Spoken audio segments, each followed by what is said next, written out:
ఆది నుంచి కూడా తెలుగుదేశం పార్టీ అధినేత మాజీ ముఖ్యమంత్రి చంద్రబాబు నాయుడు ఎప్పుడూ కూడా ప్రజలను నమ్ముకోడు, ప్రజల ఓటుతో గెలవాలనుకోడు. పొత్తులు కావాలి, జిత్తులు కావాలి, జిమ్మిక్కులు కావాలి. అల్టిమేట్గా ప్రజలను మోసం చేయడమే ఆయన ఎజెండా తప్ప మంచి చేసే జెండా మాత్రం తెలుగుదేశం పార్టీ చంద్రబాబుకు లేదు అన్నది క్లియర్గా తన చరిత్ర చూస్తేనే అర్థమవుతుంది. తాజాగా మరో ఎత్తుగడ్డలో చిత్తయ్యారు చంద్రబాబు. ఎంతమంది పీకేలు కలిసి వచ్చినా జగన్ టచ్ చేయలేరు అని తెలిసినప్పటికీ మరో పీకేని రంగంలోకి దింపే కార్యక్రమం మొదలెట్టారు చంద్రబాబు. ఆయనేనండి ఇటీవల వైఎస్ఆర్సీపీ పార్టీలో మాజీ ఎన్నికల వ్యూహకర్తగా పనిచేసిన, ప్రస్తుతం అయితే తన పార్టీ అంటూ ఇంకోటంటూ వ్యూహకర్తగా మానేసి తన సొంత పార్టీ బీహార్లో పెట్టుకొని తిరుగుతున్న ప్రశాంత్ కిషోర్.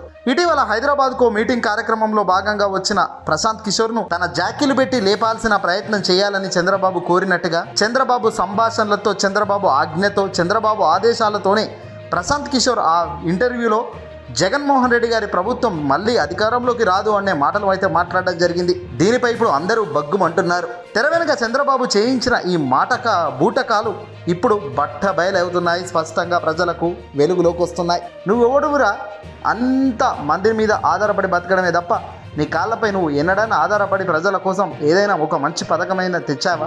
తాజాగా వైఎస్ జగన్మోహన్ రెడ్డి గారు బెల్లాల మాదిరిగా సంక్షేమాన్ని ఉచితంగా పంచుతున్నాడు, డబ్బులు పంచుతున్నాడు తప్ప అభివృద్ధి లేదంటూ పీకే సంచలన వ్యాఖ్యలు చేశారు. అభివృద్ధి చూపిస్తాం రా అంటూ ఇప్పుడు వైసీపీకి సంబంధించిన మంత్రులు, ఎమ్మెల్యేలంతా కూడా ప్రశ్నిస్తున్నారు పీకేని. చంద్రబాబు గారి పక్కా స్క్రిప్ట్ ఇప్పుడు అటర్ఫ్లాప్ కావడమే కాదు, దోషిగా చంద్రబాబు నాయుడును నిలబెట్టే ప్రయత్నం జరుగుతోంది.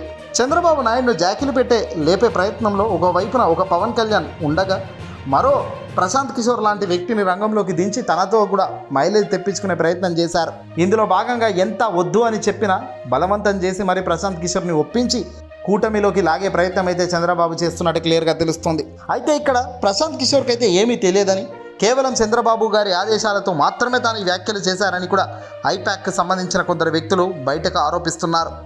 ప్రశాంత్ కిషోర్ కేవలం చంద్రబాబు గారి కోసం ఇదంతా చేస్తున్నారని, ఐపాక్ను తాను వదులుకొని ఏపీ వ్యాప్తంగా ఒక 2 డిఫరెంట్ యాంగిల్స్లో ఇప్పుడు 2 ఐపాక్లు పనిచేస్తున్నాయి కాబట్టి అసలు దాని మూలంగానే ఇదంతా జరుగుతుందని కూడా అంచనా వేస్తున్నారు.